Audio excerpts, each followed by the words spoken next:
الحمد لله والصلاة والسلام على رسول الله وعلى آله وصحبه ومن والاه. أما بعد، أيها الإخوة الكرام، نلتقي وإياكم في هذه الليلة المباركة التي هي 19 من شهر ربيع الأول لعام 47 و400 وألف للهجرة، الموافقة للعاشرة من شهر سبتمبر لعام 25 و2000. كعادتنا في ليالي الخميس نفتح كتاب الإمام أبي عبد الله محمد بن إسماعيل البخاري رحمه الله، الذي أفرد الأدب فيه بالذكر فسماه بالأدب المفرد. وكنا قد توقفنا في لقائنا الأخير عند قراءتنا للحديث الأخير من الباب 31، والليلة بإذن الله عز وجل ننتقل إلى الباب الذي بعده، الذي هو بعنوان من كره الدعاء بالبلاء. وفيه حديثان وهما روايتان لحديث واحد ليس بينهما كبير فرق، أرجو أن نمر عليهما الليلة بإذن الله عز وجل، وأسأل الله سبحانه وتعالى أن يمن علينا بالتوفيق والقبول، وأن يرزقنا الإخلاص في القول والعمل، وأن يجعل عملنا هذا خالصا لوجهه الكريم، وأن يثقل به موازين حسناتنا يوم نلقاه، وأن يجعلنا نحب لقاءه فيحب لقاءنا. Mes très chers frères, nous nous retrouvons dans cette 19e nuit du mois de Rabi' al-Awwal de l'an 1447, c'est-à-dire le 10 septembre de l'an 2025. Comme chaque mercredi soir, notre rendez-vous est avec l'imam al-Bukhari, rahimahullah ta'ala, Amir al-Mu'minin fil hadith, et son livre consacré aux bienséances. Nous avons pu, alhamdulillah, lors de notre dernière rencontre, clôturer le 301e chapitre, et nous passons ce soir ensemble, Inch'Allah, au chapitre suivant, qui est intitulé « Celui ou ceux qui ont désapprouvé le fait de demander à être éprouvé ». On va expliquer plus précisément le sens de ce titre par la suite, Inch'Allah. Et dans ce chapitre-là, il y a deux narrations qui sont en fait deux versions du même hadith. Et donc, on va les lire tous les deux l'un après l'autre, puis après, Inch'Allah, revenir dessus, en demandant à Allah Azza wa Jalla de nous accorder sa bénédiction, ainsi que la pureté de l'intention et l'acceptation de nos actions, et d'alourdir nos balances de bonnes actions le jour de la résurrection, afin que nous aimions à le rencontrer et qu'il aime à nous rencontrer à son tour. Tfaddal, barakallahu fik. الحمد لله رب العالمين والصلاة والسلام على نبينا وعلى آله وصحبه أجمعين. اللهم اغفر لنا ولشيخنا ولوالدينا وللحاضرين ولجميع المسلمين. قال أبو عبد الله محمد بن إسماعيل البخاري رحمه الله: باب من كره الدعاء بالبلاء. حدثنا أحمد بن يونس قال حدثنا أبو بكر عن حميد عن أنس رضي الله عنه أنه قال: قال رجل عند النبي صلى الله عليه وسلم: اللهم لم تعطني مالا فأتصدق به فابتلني ببلاء يكون أو قال فيه أجر، فقال سبحان الله لا تطيقه، ألا قلت اللهم آتنا في الدنيا حسنة وفي الآخرة حسنة وقنا عذاب النار. وحدثنا أحمد بن يونس قال حدثنا زهير قال حدثنا حميد عن أنس رضي الله عنه أنه قال: دخل قلت لحميد النبي صلى الله عليه وسلم، قال: نعم، على رجل قد جهد من المرض فكأنه فرخ منتوف، قال: أدعو الله بشيء، أو قال: سله، فجعل يقول: اللهم ما أنت معذبي به اللهم ما أنت معذبي به في الآخرة فعجله في الدنيا. قال: سبحان الله. نعم. أحسن الله إليكم. فعجله في الدنيا. قال: سبحان الله لا تستطيعه، أو قال: لا تستطيعه، ألا قلت اللهم آتنا في الدنيا حسنة وفي الآخرة حسنة وقنا عذاب النار. ودعا له فشفاه الله عز وجل. بارك الله فيك. قال رحمه الله: باب من كره الدعاء بالبلاء. ومن اسم شرط يصح إطلاقه على الفرد والجمع، ويريد رحمه الله تعالى أن يشير إلى الذين قالوا بعدم جواز دعاء المرء ربه بالبلاء، وهذا يدل على وجود الخلاف بين العلماء، فمنهم من لا يرى بذلك بأسا ومنهم من كرهه. وذكر المصنف رحمه الله تعالى ما يستدل به أصحاب القول بالكراهة. واختلف العلماء على قولين في هذه المسألة بناء على أن البلاء ليس سبب مذمة أو سبب شر على الإطلاق، فقد يكون البلاء حسنا، والله تبارك وتعالى يبتلي عباده وهو لا بد فاعل ذلك معهم، ويبلوهم بالشر والخير فتنة، ويرى من خلال ذلك تصرفاتهم هل يصبرون على البلاء إذا كان في الشر، وهل يحمدون على البلاء إذا كان في الخير. وكذلك لم يروا بالكراهة المطلقة، لأن الله تبارك وتعالى إذا أحب قوما ابتلاهم، فلو قلنا بكراهة دعاء المرء ربه البلاء اقتضى ذلك ألا يسأل المرء ربه أن يحبه. فالقول الفصل في هذه المسألة أن يختار المرء في دعائه أدق الألفاظ حتى لا يقع في جانب يسوءه عقباه، فيقول اللهم إن كنت مبتليني بشيء فاجعله سببا لرفع درجاتي وأعني على تحمله والصبر عليه وما أشبه ذلك. أما أن يقال بعدم الجواز على الإطلاق فهذا غير مراد، ولذلك قالوا بالكراهة لم يقولوا بالتحريم لعدم وجود النهي في أقوال النبي عليه الصلاة والسلام.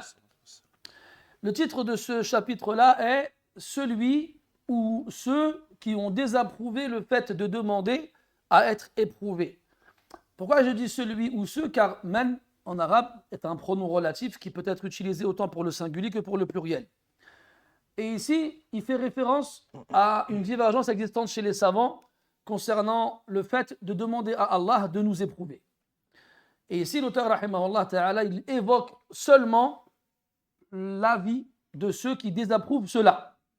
Et il a utilisé le verbe kariha, qui veut dire désapprouver ou réprouver. Et il n'a pas employé le terme interdit, car il n'y a pas de texte qui stipule clairement l'interdiction de demander à Allah d'être éprouvé. Donc il a évoqué cet avis-là sans évoquer l'autre, et il a évoqué le ou les textes qui vont servir de preuve pour appuyer cet avis. Et donc on comprend qu'il y a chez les savants une divergence, et qu'il donc existe des savants qui ne voient pas de mal au fait de demander à Allah Azza wa Jal d'être éprouvé. Mais il est important de préciser dans quelles circonstances.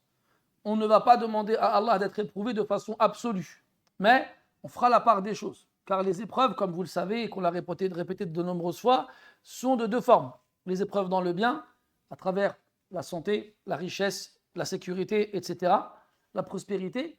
À travers cette épreuve-là, Allah Ta'ala, il va voir si on est reconnaissant et plein de gratitude. Puis on a les épreuves dans le mal, la maladie, l'insécurité, la pauvreté, etc. Et à travers quoi Allah Ta'ala verra si nous sommes patients. Donc on doit patienter face au mal et remercier face au bien. Allah dit dans le Coran وَنَبْلُوكُمْ بِالشَّرِّ وَالْخَيْرِ فِتْنَةً, et nous vous éprouvons par le bien et par le mal en guise d'épreuve. Aussi nous savons que le prophète et Allah Tabaraka wa Ta'ala va nous éprouver. Et le fait de lui demander de ne pas nous éprouver s'oppose au fait qu'il nous ait informé qu'il allait le faire. Il a dit subhanahu wa ta'ala وَلَنَبْلُوَنَّكُمْ بِشَيْءٍ مِّنَ الْخَوْفِ وَالْجُوعِ وَنَقْصٍ مِّنَ الْأَمْوَالِ وَالْأَنفُسِ وَالثَّمَرَاتِ. وَلَنَبْلُوَنَّكُمْ, on va vous éprouver. أَكَّدَ الْفِعْلَ بِمُؤَكِّدَيْنِ, il a confirmé l'action par le biais de deux particules qui nous font comprendre la confirmation. Certainement et réellement et vraiment, et tous les adverbes de ce genre-là en français, on va vous éprouver. Ça, c'est obligatoire. Donc, demander à Allah de ne pas nous éprouver alors qu'il a dit qu'il nous éprouverait, revient à lui demander une chose qui n'est pas correcte. On ne peut donc pas demander à Allah de ne pas nous éprouver. Aussi, nous savons que le prophète a dit, alayhi salatu wassalam, Inna 'idhama al-jaza'i ma'a 'idhami al-bala' wa inna Allah idha habba qawman ibtalahum faman radiya falahu ar-ridha wa man sakhita falahu as-sukht. Il a dit, alayhi salatu wassalam, que l'immense récompense vient avec l'immense épreuve. Et lorsqu'Allah tabaraka wa ta'ala aime des gens, il les éprouve. Celui qui sera satisfait obtiendra la satisfaction. Et celui qui ne sera pas satisfait et donc mécontent obtiendra le mécontentement. On sait donc que l'épreuve est un moyen pour qu'Allah Ta'ala montre qu'il aime son serviteur. Et ne pas lui demander de nous éprouver revient à lui demander indirectement de ne pas nous aimer. Et donc à travers cela, on comprend pourquoi les savants n'ont pas vu l'interdiction de demander d'être éprouvé. Maintenant, comme on va le voir dans le hadith, il y a différentes formes d'épreuves. Et lorsqu'on nous dit qu'il n'est pas interdit de demander à Allah d'être éprouvé, il est important de préciser et d'être très méticuleux dans le choix des mots. Choisir correctement les mots qu'on va utiliser quand on va demander à Allah Ta'ala cela. En gros, lui demander s'il doit nous éprouver, car il va nous éprouver, c'est obligatoire.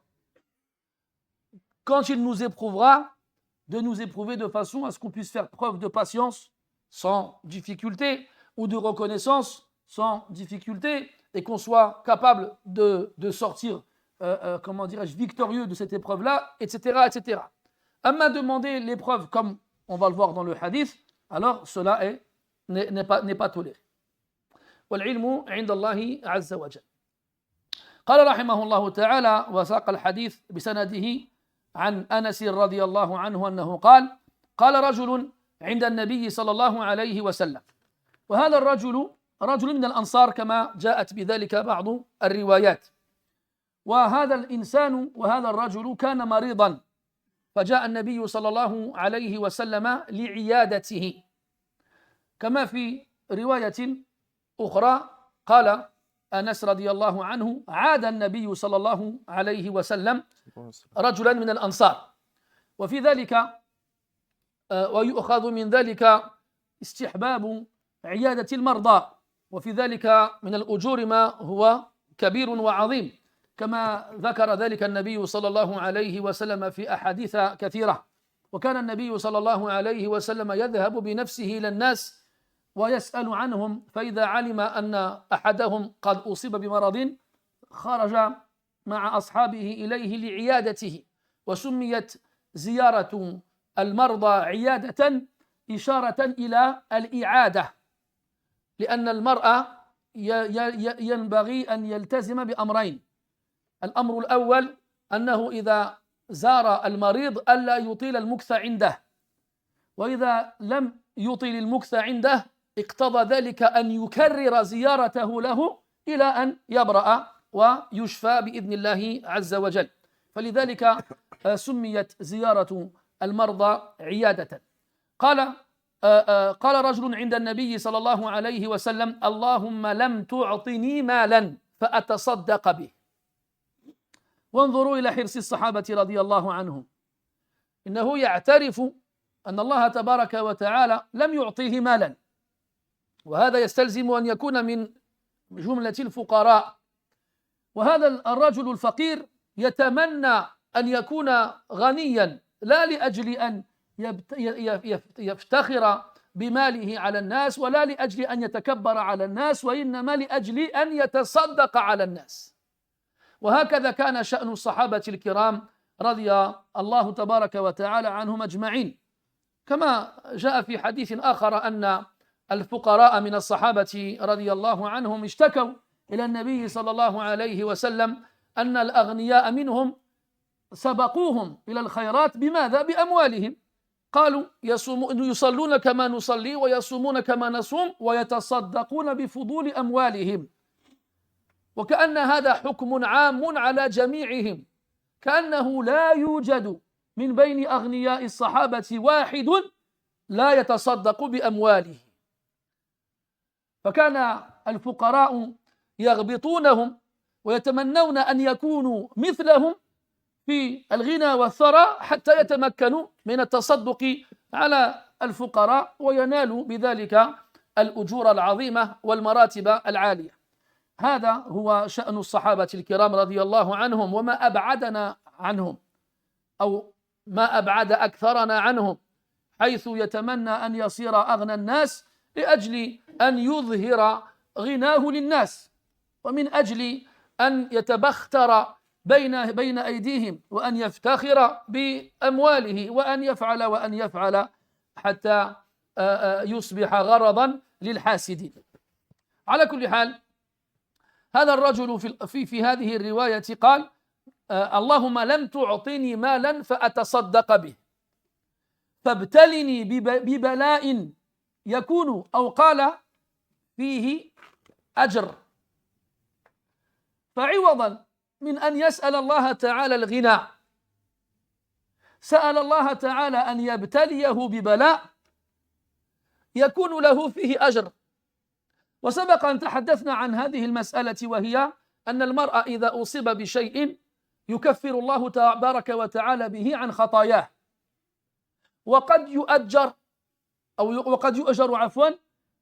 بصبره على البلاء. ولكن الأصل أن الابتلاء بالمرض والابتلاء بالشر ليس فيه إلا تكفير السيئات، على خلاف بين العلماء في هذا. فلو قال: لم تعطني مالا فتصدق به، فأعطني غير ذلك حتى أعمل صالحا، لكان أولى. والله تبارك وتعالى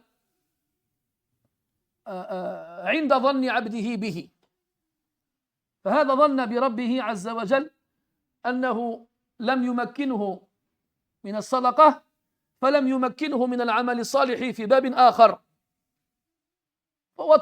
وطلب بدلا عن هذا الابتلاء. وهذا طبعا خذلان في الرأي وعدم توفيق. فيجب أن يحسن المرء ظنه بربه سبحانه وتعالى، وأن يسأله من كل شيء ولا يخاف، لأن هذه الدنيا بمثابة حبة الخردل في يد الرحمن سبحانه وتعالى، فلا تساوي عنده شيئا. فاسأل منه سبحانه وتعالى ما تشتهيه نفسك، واعلم أنك إذا أردت بذلك وجهه الكريم ونيل الأجر العظيم فسيعطيك ربك سبحانه وتعالى فوق ما تتمنى. On rentre dans le hadith qui est rapporté par Anas radiyallahu anhu. Donc, comme je l'ai dit tout à l'heure, les deux hadiths évoqués dans le chapitre sont les deux versions d'un même hadith.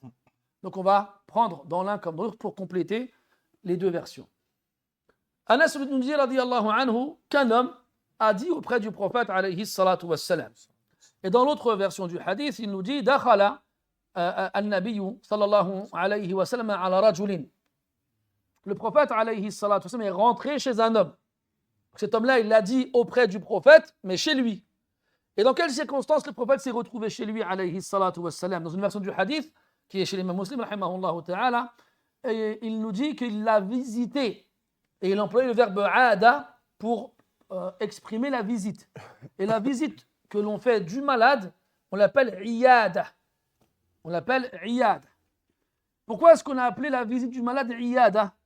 En référence au verbe aada qui veut dire revenir. On appelle la visite du malade iyada pour deux raisons. La première, c'est qu'on n'est pas censé rester longtemps chez lui. On vient, on prend ses nouvelles, on lui remonte le moral, on fait dua pour lui et on part. On ne s'éternise pas. Et la seconde chose, si on part, lui il a besoin qu'on vienne lui remonter le moral et qu'on le soutienne moralement. Alors à ce moment-là, si sa maladie dure, on revient. On revient et on le visite à nouveau. Comme ça, Inch'Allah, il voit qu'il a des frères et il voit que ces frères-là, ils pensent à lui et il voit que ces frères-là font attention à lui, etc., etc. Donc, c'est pour ces deux raisons-là qu'on a appelé la visite du malade iyada, en référence au fait de revenir. Ensuite, cet homme-là, quand le prophète est venu chez lui, avant d'arriver là, pardon-y, on déduit de cela que le prophète, alayhi salatu wassalam, visitait les malades. Et en plus de le faire, il interrogeait à leur sujet les gens quand il constatait l'absence de certains. Où est Foulan? Qu'est-ce qu'un tel il a fait? Où est-ce qu'il est? il est malade. Ah ben venez, on va le visiter. Et il n'y allait pas seul, il prenait avec lui des compagnons pour l'accompagner, alayhi as-salatu was-salam. Et dans de nombreuses narrations prophétiques, le prophète, alayhi as-salatu was-salam, nous encourage et nous incite à visiter les malades. Taïb. Ensuite, le prophète, alayhi salatu wassalam, dans la deuxième version du hadith, quand il arrive chez cet homme-là, il dit « Qad jahida wal awla an yuqal juhida lima lam yusamma fa'iluhu لأنه في الحق جُهِدَ من المرض ولم يجهد من المرض فالمرض واقع عليه وليس صاحب الفعل قد جُهِدَ من المرض والمقصود بقوله جُهِدَ ضعف أي أضعفه أو أضعفه المرض وهذا يؤكد ما قلناه قبل قليل أن النبي صلى الله عليه وسلم عاداه لكونه مريضا قال فكأنه فرخ منتوف والفرخ صغير الطير والمنتوف الذي أزيلت ريشه وريش الطير تزول بسبب ضعفه ومرضه وكذلك إذا أخذت من الطير ريشه جعل يرتعد كأنه أصيب ببرد شديد والارتعاد انفعال موجود كذلك في المريض فلذلك شبه بالفرخ المنتوف وهذا يدل على شدة المرض الذي ألم به. Dans la version du hadith, la seconde, on nous dit que le prophète alayhi salatu wasallam est rentré chez un homme qui a été très affaibli par la maladie. Puis on le compare à un poussin déplumé. À un poussin déplumé. Le poussin, le petit oiseau, au début de sa vie, il est très faible, très fragile, très vulnérable. Et lorsque ses plumes poussent, eh bien, si on lui enlevait ces plumes-là, déjà premièrement, s'il tombe malade, il peut les perdre, comme on peut perdre nous aussi certaines choses en tombant malade. Et aussi, en comparant cet homme-là très malade à ce poussin déplumé, on se rappelle du poussin qui n'a pas de plumes. Et généralement, ces plumes le protègent de nombreuses choses, notamment du froid. Et lorsqu'on lui enlève ses plumes, il va se mettre à trembler. Et le fait de trembler est aussi une caractéristique qu'on retrouve chez le malade. Des fois, le malade peut avoir de la fièvre et pourtant ressentir du froid et se mettre à trembler ou bien avoir des spasmes qui vont lui faire ressembler à quelqu'un qui tremble. Ce qui nous montre bien que la maladie qui est chez cette personne-là n'est pas une maladie simple ou une maladie banale, mais une maladie intense. Et là, le prophète, alayhi salatu wassalam, dans la deuxième version du hadith, dit « Ud'u Allah bi shay » أو قال سله وإنما أوصاه بذلك لأن دعاء المريض مستجاب وإنما استجيبت دعوة المريض لأن فيه انكسارا وسبق أن قلنا أن الانكسار هو مفتاح الاستجابة فلذلك كل نوع من أنواع الناس الذين وجد فيهم هذا الانكسار فحري بهم أن يستجاب لهم منهم المظلوم قال النبي صلى الله عليه وسلم إياك ودعوة المظلوم فإنه ليس بينه وبين الله حجاب ومنهم الضعفاء والفقراء فالضعفاء والفقراء فيهم انكسار فلذلك قال النبي صلى الله عليه وسلم هل تنصرون وترزقون إلا بفقرائكم وضعفائكم إلى غير ذلك من أنواع الناس كذلك المضطر فيه نوع من الانكسار قد لا يوجد في غيره وإن كان كافرا فلذلك قال الله تبارك وتعالى أمن يجيب المضطر إذا دعاه وما أشبه ذلك فالمريض فيه هذا الانكسار وبسببه إذا دعا ربه عز وجل فحقيق وحري به أن يستجاب له. Quand le prophète l'a vu dans cet état-là, alayhi as-salatu wassalam, il lui a dit Ud'u Allah bi shay. Demande à Allah quoi que ce soit. أو قال سله. Ou bien il a dit demande-lui ce que tu veux. Ud'u, appelle, demande, is'al. Et pourquoi est-ce que le prophète alayhi salatu wassalam, il lui a demandé à lui de faire dua? Nous on se serait dit t'es malade, le prophète il rentre chez toi, il te visite parce que t'es malade, tu dis oh machallah le prophète, c'est toi qui m'as demandé de faire dua pour toi. Mais là non, c'est le prophète qui lui demande de faire dua directement. Pourquoi? Parce qu'il est malade. Et le malade fait partie de ces catégories de personnes à qui Allah répond à leur dua. Qu'est-ce que le malade a de spécial pour qu'Allah réponde à leur dua? Eh bien, il y a en lui une brisure, une cassure interne due à la faiblesse qui va faire que son dua aura beaucoup plus d'impact et ainsi Allah Ta'ala lui répondra. Et al-inkisar, cette brisure, cette cassure, c'est la clé qui donne accès à la réponse de la part d'Allah subhanahu wa ta'ala. C'est pour ça que toutes les catégories qui ont été évoquées dans les textes, comme quoi Allah Ta'ala leur donne ce qu'ils demandent, on retrouvera chez eux ce point commun-là, al-inkisar, cette cassure, cette brisure qu'ils ressentent en eux-mêmes, à cause d'une raison quelconque. Par exemple, le prophète alayhi as-salatu wassalam a parlé du mazloum, celui qui subit une injustice. Et celui qui subit une injustice, il ressent en lui cette cassure, cette brisure, qui fait que lorsqu'il implore Allah Azza wa Jal de venir à son secours, Allah il lui répond. Comme dans le hadith, protège-toi de l'appel de l'opprimé, car il n'y a pas entre cet appel-là et Allah de nuages qui viennent s'interposer. وفي رواية قال الله عز وجل وعزتي وجلالي لأنصرنك ولو بعد حين. Dans le verset du hadith, Allah Ta'ala y répond à cet opprimé par ma puissance et ma gloire, je viendrai à ton secours, ne serait-ce après un temps. Donc l'opprimé, kadhalika le pauvre et le faible. Le pauvre et le faible qui sont abandonnés de tous et qui n'ont pas les moyens physiques d'eux-mêmes de pouvoir satisfaire leurs besoins, et bien lorsqu'ils implorent Allah Ta'ala, il leur répond.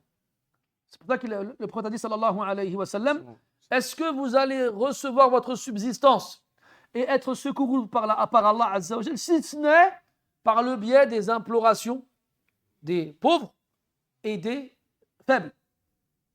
Et rentrent dans les faibles les femmes et les enfants, notamment les orphelins.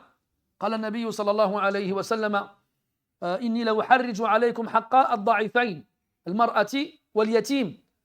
Il a dit alayhi salatu wassalam, je vous gênerai avec les droits des deux faibles, la femme et l'orphelin. La femme et l'orphelin. Al-Muhim. Et aussi Allah dans le Coran, il a parlé du mudtar. Le mudtar, c'est celui qui est dans une détresse absolue. Et celui qui est dans une détresse absolue va atteindre, dans la brisure et la cassure évoquées précédemment, un degré que les autres catégories n'atteindront pas. C'est pour ça qu'Allah lui répond même s'il est mécréant. Comme Allah dit dans le Coran, أَمَّا يُجِيبُ الْمُضْطَرَّ إِذَا دَعَاهُ. Qui répond à celui dans la détresse absolue lorsqu'il l'implore. Et donc, cette brisure, cette cassure, on la retrouve chez le malade. وَهُوَ مِنْ جُمْلَةِ الضُّعَفَاءِ. Et lui, il rentre il est dans la généralité des faibles évoqués précédemment. Et c'est pour ça que le prophète, alayhi salatu wassalam, lui a dit, demande quelque chose. T'es malade, profites-en. Et ça, mes frères, si ce n'était que ça comme argument qu'on devrait utiliser pour inciter les gens à visiter les malades, ça serait suffisant. D'aller les voir et de leur demander de dua. Car ce sont chez ces gens-là qu'on trouve l'istijab, qu'on trouve la réponse d'Allah subhanahu wa ta'ala.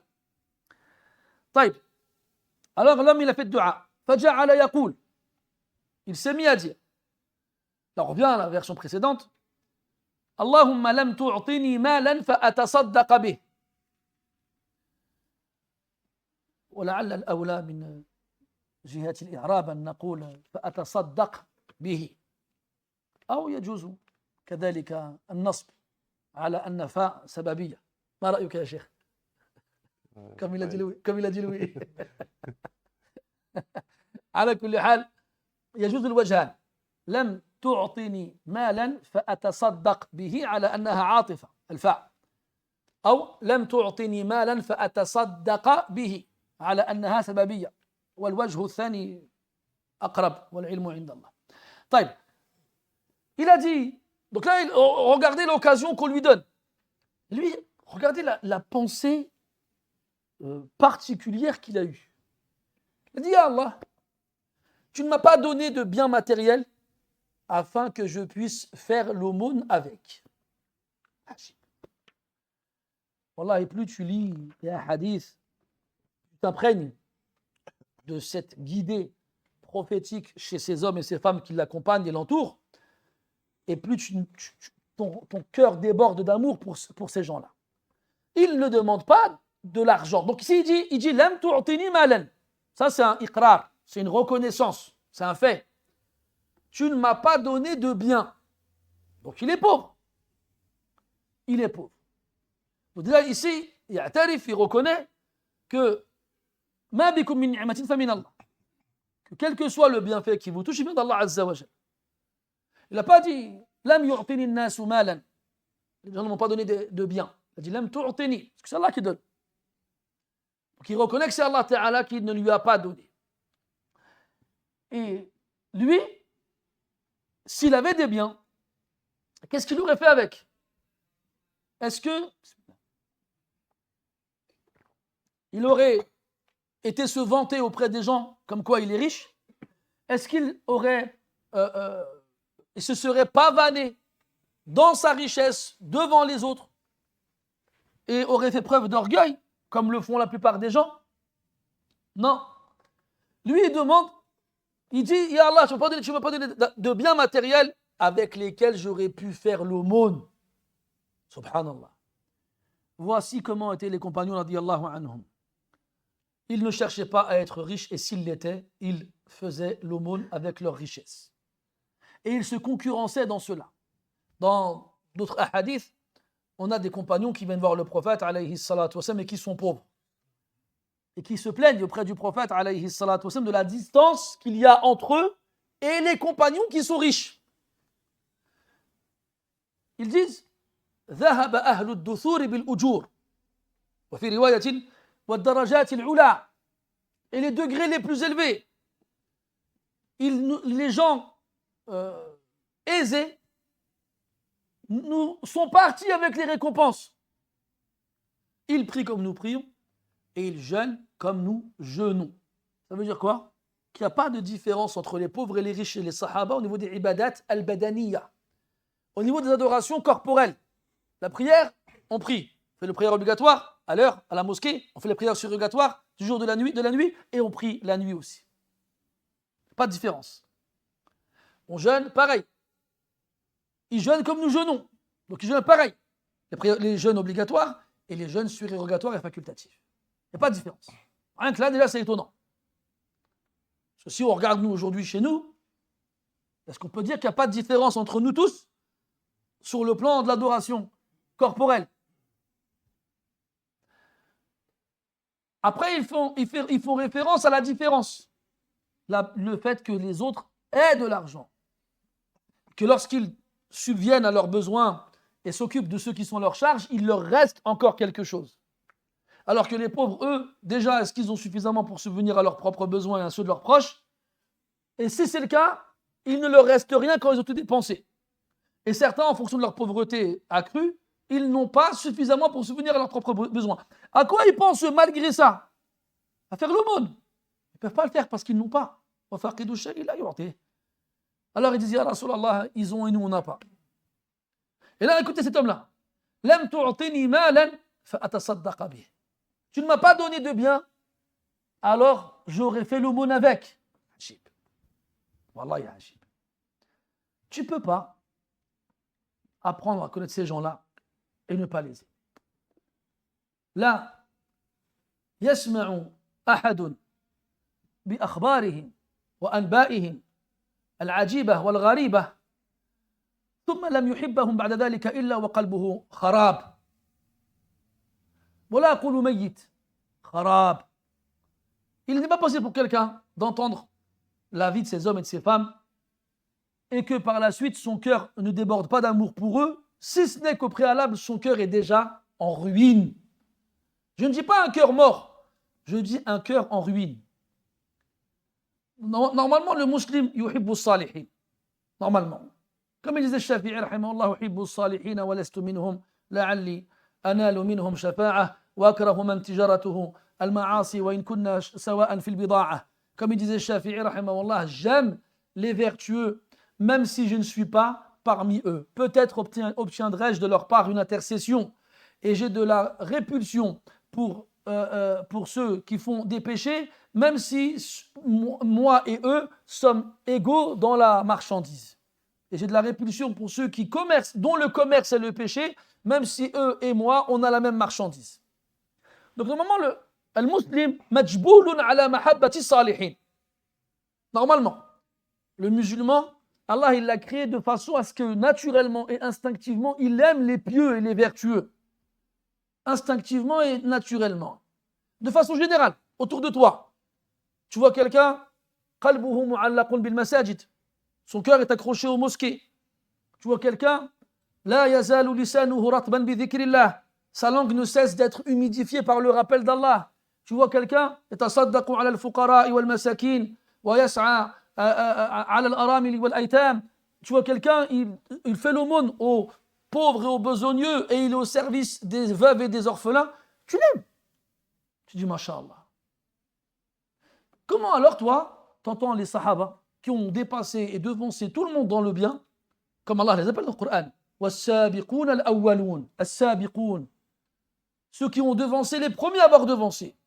C'est comme ça qu'Allah les appelle. Il dit aussi dans notre verset, walladhina sabaquna bil iman, ceux qui nous ont devancés dans la foi. Donc comment toi tu vas ne pas avoir d'amour pour ces hommes-là et ces femmes-là qui nous ont devancés dans toutes choses.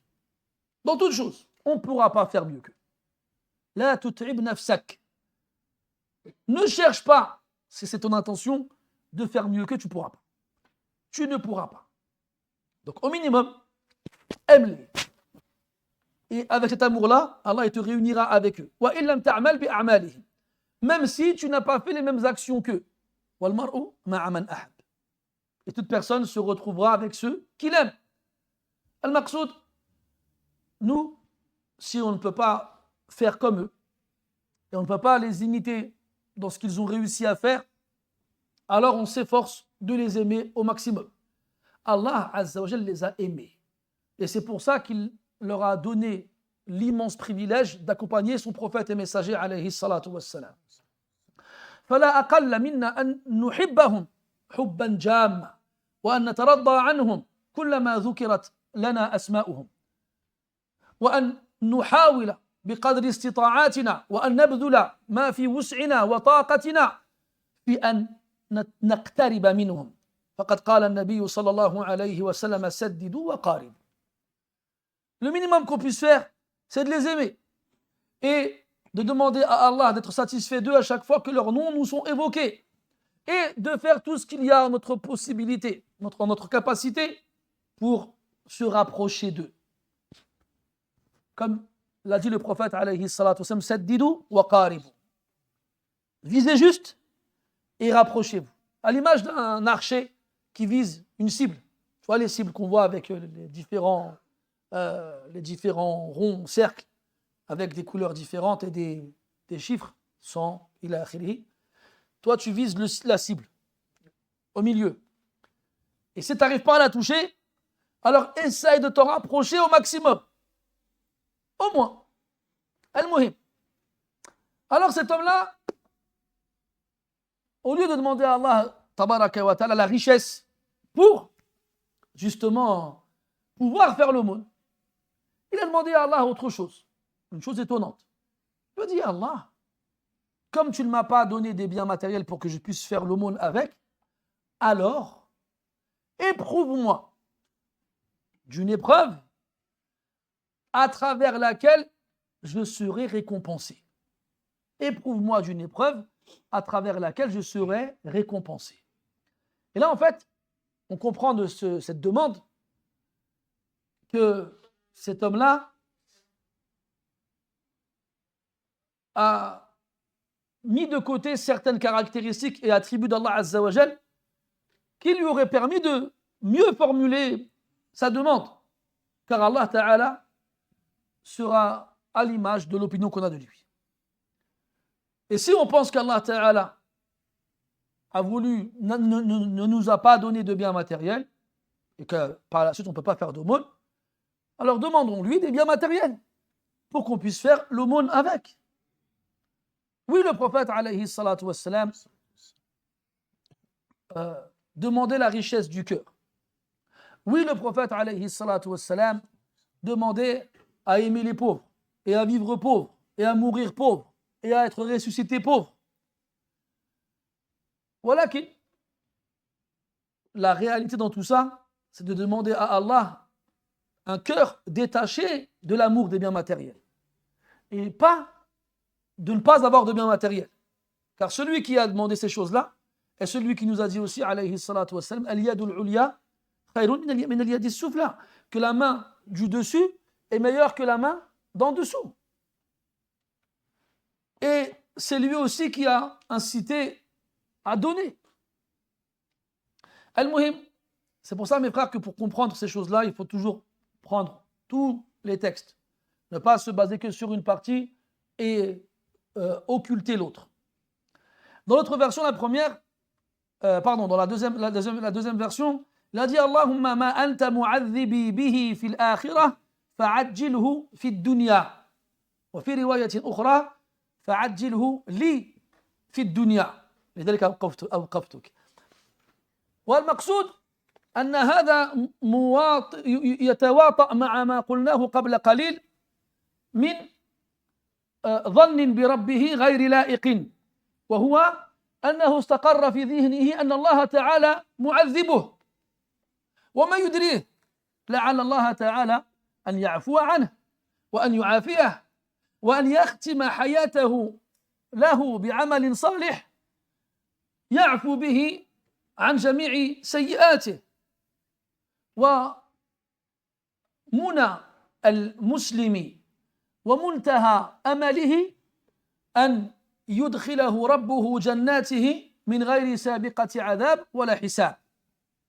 فلماذا تقول إن كنت معذبي أو ما أنت معذبي به في الآخرة، كأنك جزمت أن ربك سيعذبك، وليس الأمر كذلك. والله تبارك وتعالى يقول ما يفعل الله بعذابكم إن شكرتم وآمنتم فاحرص على أن تكون مؤمنا شاكرا وعندئذ تكون في أمن من عذاب الآخرة. المقصود سواء اعتمدنا على الرواية الأولى أم الثانية نجد في تعبيره ظنا بربه غير لائق.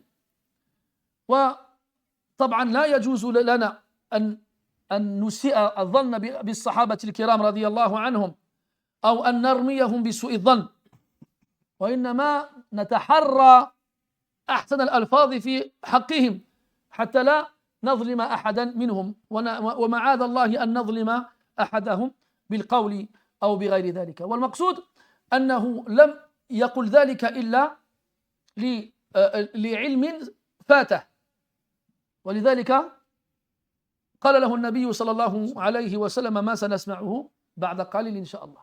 Donc on voit dans les deux versions de la part de cet homme-là, malade, une formulation de sa demande qui n'est pas correcte vis-à-vis de l'opinion qu'il doit avoir d'Allah subhanahu wa ta'ala. Et on fait attention lorsque l'on parle des compagnons radiyallahu anhum. Et on va faire attention de ne pas dire d'eux qu'ils ont une mauvaise opinion d'Allah azza wa jal, hasha. Cependant, il y a certaines connaissances, informations qui peuvent leur manquer et qui vont les pousser à formuler les choses d'une façon qui ne serait pas correcte par rapport à cela. Et c'est pour cela que le prophète alayhi salatu wassalam va les corriger afin que nous, après, ne faisions pas les mêmes erreurs. Dans la première version, il a dit, bon, comme tu ne m'as pas donné de biens matériels pour que je puisse faire des aumônes avec, alors éprouve-moi de façon à ce que je sois récompensé. Donc dans la première version, il demande à être éprouvé pour être récompensé. Et nous, on avait vu dernièrement, il y a de ça quelques temps, une divergence chez les savants au sujet de l'expiation des péchés que l'on obtient à travers les épreuves qui nous touchent, les maladies, les problèmes, les inquiétudes, etc., etc. Et on avait évoqué une parole d'Abu Saïd radiyallahu anhu qui faisait comprendre que le mal qui te touche n'aura comme incidence que l'expiation de tes péchés, à condition que tu supportes.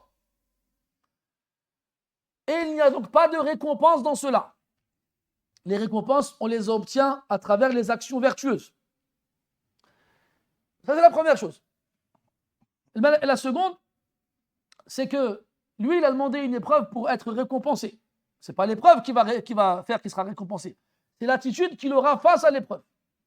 Le fait de patienter, de supporter, d'endurer et d'accepter que ça vient d'Allah Azza wa Jal, c'est ça qui lui fera gagner des récompenses. Ce n'est pas l'épreuve en elle-même qui le touchera. Dans l'autre version, il dit « Ya Allah, ma anta mu'adhibi bihi fil akhirah » ce avec quoi tu me puniras dans l'au-delà. Fa'ajjilhu li fid dunya. Alors, fais en sorte que cette punition que tu m'as réservée dans l'au-delà soit précipitée ici-bas. Dans quel but? Dans le but à ce qu'il ne soit pas puni dans l'au-delà.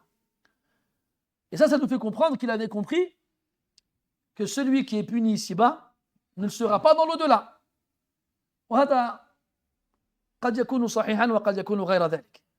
C'est possible dans certains cas, mais pas dans d'autres. Al-Muhim, là ça veut dire que pour lui, forcément et obligatoirement, Allah va le punir dans l'au-delà. Et pourquoi est-ce qu'il croit cela?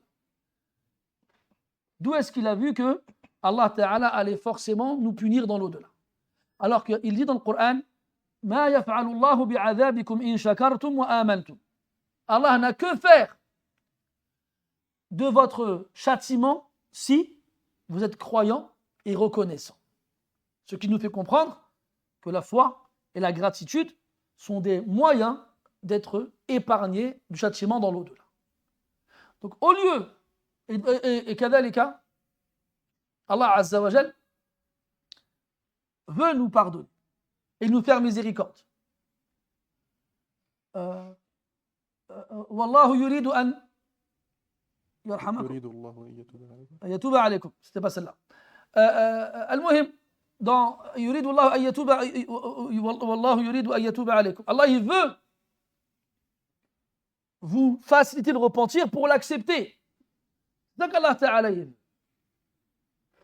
Nabbi ibadi anni ana al-ghafur ar-rahim wa rahmati wasi'at kulla shay. Arhamur rahimin ila akhirih. Tous ces versets qui nous font comprendre qu'Allah Ta'ala veut nous faire miséricorde et nous pardonner et nous récompenser. Et donc, quand tu fais des du'as et que tu demandes à Allah Ta'ala quoi que ce soit, fais attention à deux choses. La première, sois conscient de qui est-ce que tu es en train d'implorer et sache quels sont ses attributs, ses qualités. Et la seconde, aie une bonne opinion de lui et fais en sorte que l'opinion que tu as de lui corresponde à ce qu'il t'a donné comme information le concernant. Parce que là, quand il dit Allahumma ma anta mu'adhibi bihi fil akhirah, c'est comme si pour lui c'était sûr et certain qu'il allait se faire punir dans l'au-delà. Mais comment sait-il cela? Peut-être qu'Allah lui pardonnera, peut-être qu'Allah lui permettra de s'améliorer et clôturera sa vie sur des actions vertueuses, de façon à ce qu'il meure et qu'Allah lui ait tout pardonné. Peut-être qu'il aura fait des actions vertueuses qui seront plus lourdes que ces mauvaises actions. Peut-être qu'il bénéficiera et jouira de l'intercession du prophète alayhi salatu wassalam, ou des croyants, ou des anges, et ce qu'il l'épargnera du châtiment dans l'au-delà. Al-Muhim, les moyens et les causes pour ne pas être punis sont nombreux, alhamdulillah. Donc au lieu de demander à Allah de nous punir, demandons-lui de ne pas nous punir et de nous faciliter les causes pour échapper à cela. طيب.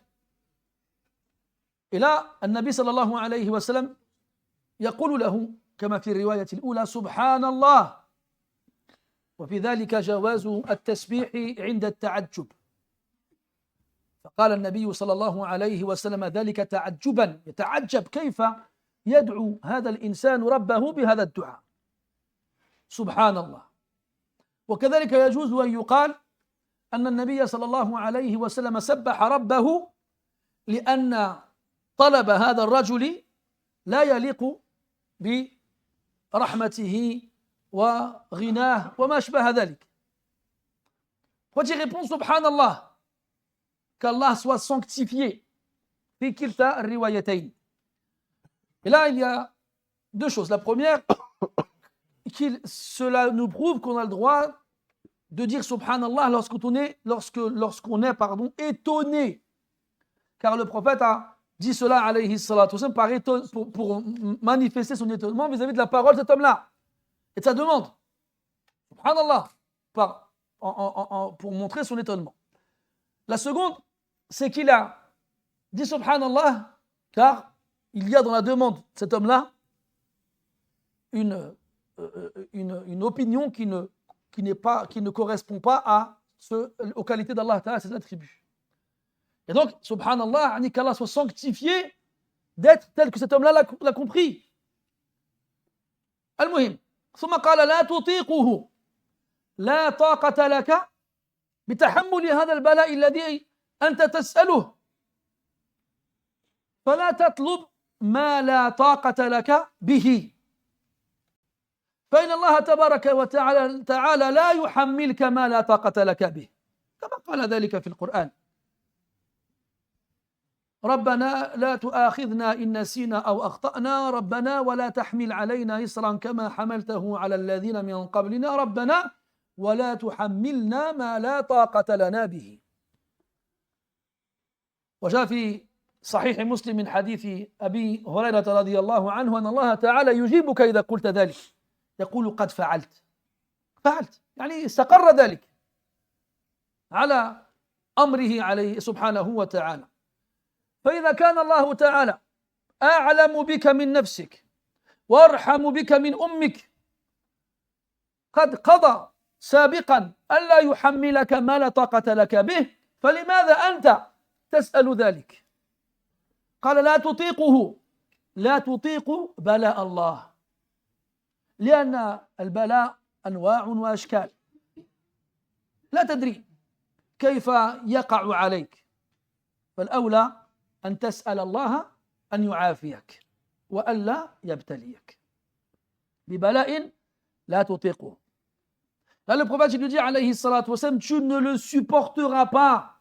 La tutiquhu, tu ne peux pas supporter quoi? L'épreuve d'Allah Azza wa Jal. Tu ne peux pas. Nous sommes de faibles créatures. Et l'épreuve qu'Allah peut te faire subir a des formes variées et diverses. Vous vous souvenez Sumnoun, dont je vous ai parlé la dernière fois. Un homme qui pensait avoir atteint un degré de foi lui permettant de supporter n'importe quelle épreuve. Et là, il a dit Ibtalini bimashit. Il a demandé à Allah, Ya Allah, moi je t'aime d'une façon inégalable et incomparable, alors éprouve-moi comme tu veux, avec ce que tu veux. Fabtalahu rabbuhu bihabsil bawl. Et là, Allah Ta'ala, il l'a éprouvé en lui empêchant d'uriner. فجعل يلتوي وينقلب ظهرا لبطن كأنه حية من شدة الألم. Et il s'est mis à se tordre de douleur et à se retourner sur le dos et sur le ventre. On aurait dit un serpent, tellement la douleur était insupportable. Et après, il a dit à Allah, Afini min hadha al-bala. Épargne-moi de cette épreuve. Fa'afahu rabbuh. Et Allah, il l'a épargné. Et après cela, il allait voir les jeunes enfants qui sortaient de la mosquée après avoir appris le Coran et leur disait Ud'u li'ammikumul kadhab. Demandez à Allah pour votre oncle, le menteur. Kana yusammi nafsahu al-kadhab. Il s'appelait lui-même le menteur par rapport à ce qu'il a cru et par rapport à ce qu'il a vu. Falaysa al-khabaru kal-mu'ayan. Car la théorie et la pratique, ce ne sont pas deux choses identiques. Al-muhim, la tutiquhu. Allah, il te connaît mieux que tu ne te connais toi-même. C'est lui qui t'a créé. Et Allah a plus de miséricorde envers toi-même que ta propre mère. Et Allah, dans le Coran, nous a déjà informé qu'il ne nous fera pas supporter des preuves que nous ne pouvons pas assumer. Comme dans la fin de Al-Baqarah, quand Allah Ta'ala dit, et nous rapporte les du'as des pieux avant nous, Rabbana wa la tuhammilna ma la taqata lana bihi. Ne nous fais pas supporter ce pourquoi nous n'avons pas la force nécessaire. Et il a été rapporté qu'Allah Ta'ala te répond quand tu lui dis ça. Il te dit qad fa'alt. Je l'ai déjà fait ça. Je l'ai fait. C'est quelque chose d'acquis, quelque chose d'établi. Allah ne t'éprouvera pas avec une épreuve que tu ne peux pas supporter. Alors pourquoi toi tu lui demandes cela? Parce qu'on ne sait pas. On ne sait pas de quoi on est capable. Mais Allah, lui, il le sait. Donc ne demande pas. C'est parce qu'il sait de quoi on est capable qu'il ne va pas nous faire supporter une chose qu'on ne peut pas supporter. Alors pourquoi tu demandes toi qui t'éprouve? Tu ne sais pas c'est quoi l'épreuve qu'Allah peut te faire subir. La tutiquhu, tu ne le supporteras pas. وفي الرواية الثانية لا تستطيعه أو قال لا تستطيعوا لا تستطيعه لا تطيقه يعني معنى متقارب. ألا قلت اللهم آتنا في الدنيا حسنة وفي الآخرة حسنة وقنا عذاب النار. Si seulement tu avais dit, oh Allah, donne-nous ici-bas une bonne chose. On a déjà vu ce hadith précédemment. حسنة وتعدد أقوال العلماء في بيان تلك الحسنة. Et on avait évoqué les nombreuses paroles des savants concernant le sens de al-hasana ici. Donne-nous ici-bas une hasana, une bonne chose. L'iman, l'amal salih, la foi et les bonnes actions. Al-afiyah, wal-amn, wal-aman, être épargné du mal, être en sécurité, être apaisé. Al-mar'atu salihah, une épouse vertueuse. Al-dhurriyatu salihah, une descendance vertueuse, etc., etc. Et on va réunir tout ce qui est bon fit dunya pour nous et notre religion. Wa fil akhirati hasana, et dans l'au-delà, une bonne chose. Kadhalik, un jugement facile et l'acceptation de nos actions et la miséricorde et le pardon et l'entrée au paradis sans châtiment. Wa fil akhirati hasana wa qina adhab an-nar, et préserve-nous du châtiment de l'enfer. في الرواية الثانية قال ودعا له فشفاه الله عز وجل. Et à la fin, le prophète alayhi salatu wassalam, il a fait dua pour lui et Allah il l'a guéri. Il l'a guéri de cette maladie qu'il avait touchée. Et pour finir, juste rapidement, ce hadith, il est rapporté par l'imam Muslim rahimahullah ta'ala, mais pas par l'imam al-Bukhari dans son Sahih. Al-Bukhari rahimahullah le rapporte ici dans l'Adab al-Mufrad. Et pourtant, il est Sahih. Walakin, il ne répond pas aux conditions de l'imam al-Bukhari rahimahullah ta'ala. Et là, il faut comprendre une chose, parce que beaucoup de gens pensent que le Bukhari n'a écrit que as-Sahih. Alors que le Bukhari a rapporté beaucoup de hadiths. Sachez qu'il a sélectionné les hadiths qu'il a mis dans son Sahih sur une base de 100 000 narrations. Et que le Bukhari rahimahullah rapporte des hadiths dans beaucoup d'ouvrages qui sont les siens. L'Adab al-Mufrad en est un.